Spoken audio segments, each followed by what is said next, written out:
Salut, bienvenue à l'Anarchie culinaire. Selon Bob, cette semaine pour le match du centenaire, on prépare des galettes de crabe à la bostonnaise avec nul autre que Denis Savard. Yeah!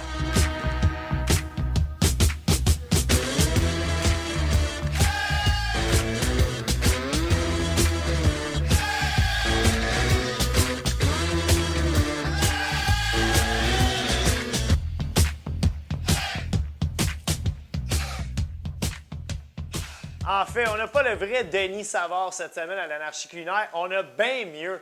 On a nul autre que le roi du scandale du hockey au Québec. Je parle bien sûr de JT Utah du site 25stanley.com. Salut Bob. Yeah, ça va? Très bien et toi? Alors pour le match du centenaire, ça risque d'être un match qui va être long. Il va y avoir beaucoup de cérémonies. On va boire beaucoup de bière en tant que partisan. Donc c'est important d'être bien alimenté. Vrai. Alors Bob, c'est quoi l'aliment partant pour les pucks à la bostonnaise?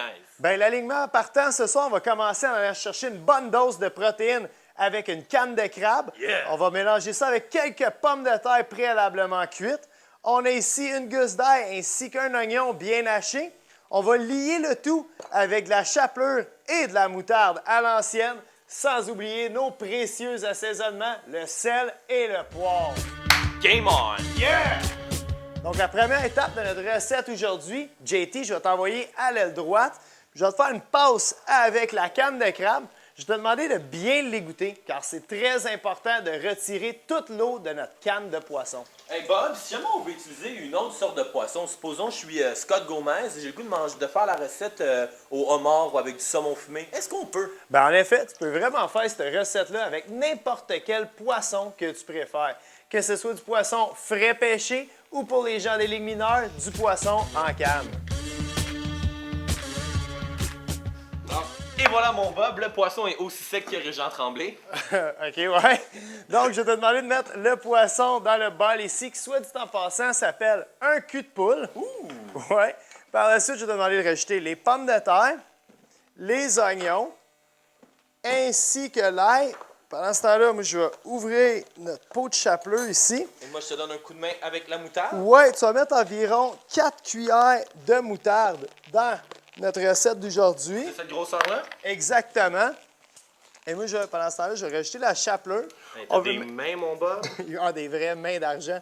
On veut mettre environ une demi-tasse à 3/4 de tasse de chapelure. Ça va vraiment permettre à nos pucks d'être solides et de ne pas se défaire pendant la cuisson. Donc, nos pucks bostoniaises vont être capables de résister au lancer frappé de Zdeno Chara. C'est exact. Donc, tout ce qu'il nous reste à faire maintenant, c'est de mélanger.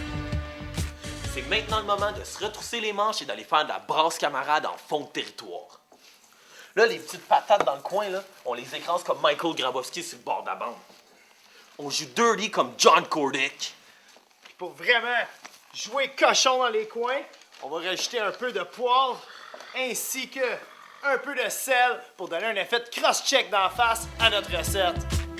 Maintenant que JT a tout bien mélangé les ingrédients, il ne reste qu'à façonner nos rondelles. Puis à l'anarchie culinaire, c'est pas des pucks bunnies, c'est pas des pucks de caoutchouc, c'est des pucks de crabe. Puis toi, fais pas ton lapierre. Arrête de parler, drop les gants, puis viens m'aider. OK.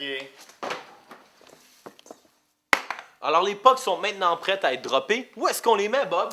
Ben, on va les envoyer au four préchauffé. Un four aussi chaud que Xavier Costine à la sortie des bars de Hamilton? Quand même pas si chaud que ça, mais tout de même, le four, on va le préchauffer à 400 degrés Fahrenheit. Puis on va cuire nos pucks au crabe le temps d'une période, c'est-à-dire 20 minutes. T'en as une bière? Ben, certain, on le check à la game. Yes, sir. Yes, sir. Good job. Je sais que de la maillot, même te faire des burgers, man, avec ça. Ah ouais. Ah, mais j'ai vu aussi qu'ils ont brown un peu à la fin, 2-3 minutes. Wow. Là, tu sais, ça avait un petit goût croquant. Là, Yes, les boys. Oh, ça va être bon. Maudit, ça va être bon. Hey! Hey! Fans du Canadien seulement.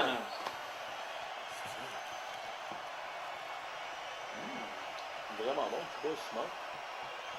T'en veux-tu? Oh! Yeah!